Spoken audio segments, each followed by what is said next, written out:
Thank you for joining me. This is going to be a quick video tutorial for an activity I've created for my class. The activities will change and I'll be sure to upload a video providing, again, a tutorial to help support your child, whether or not they're with you personally or they're perhaps with a caretaker who's unclear as to what the directions are. Now, for this activity, this is what's known as a grammar hunt. Specifically, we're looking for a part of speech known as a noun, which on screen should read a person, place, or thing. Now, what I'd like to do is, in a second, I'm going to show you how I would like the paper or their journal to be organized when completing their work. Afterwards, when they have completed the assignment, the expectation is for your child to upload an image of their work in the same fashion that we've done multiple times. And I also have a video showing how to do exactly that. It's titled Document Upload Procedure, and I'll be sure to link that. Anywho, what I would like you to do is, once the assignment is complete, please be sure to attach or insert an image of their work into that upload document, and they would turn it in for the day. All right, let's go ahead and take a look at the setup for their paper.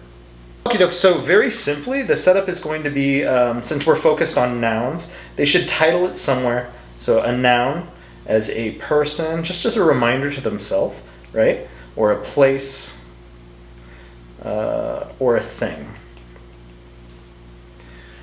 Again, note-taking is going to be key moving forward, since in my class in particular, we do quite a bit of note-taking and I want them to get accustomed to it.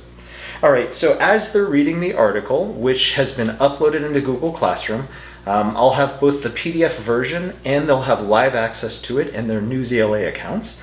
And you'll see it under assignments.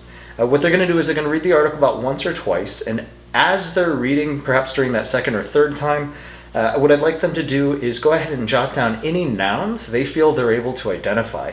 And in doing so, I would like them to also sort it into the correct category. Whether or not a noun is a person, like we can say, oh, there's the word cat. Oops, no, wow, good for me. Sorry, I think cats are people. No. So I would sort that as a thing, right? It's an animal. Or perhaps I find the word brother, right? Brother's a person. And so on and so forth. Okay, on your screen is going to be a quick refresher as to what a noun is, which is a person, place, or thing. Also, beneath that, you should have an image of how I would like their papers and their journals to be set up or organized. And as a reminder, I would like these to be uploaded into the existing upload document for that day of the week. All right, hopefully this was helpful, and I will continue to update these videos, update this channel with videos which explain some of the activities we have ongoing. All right, thank you very much.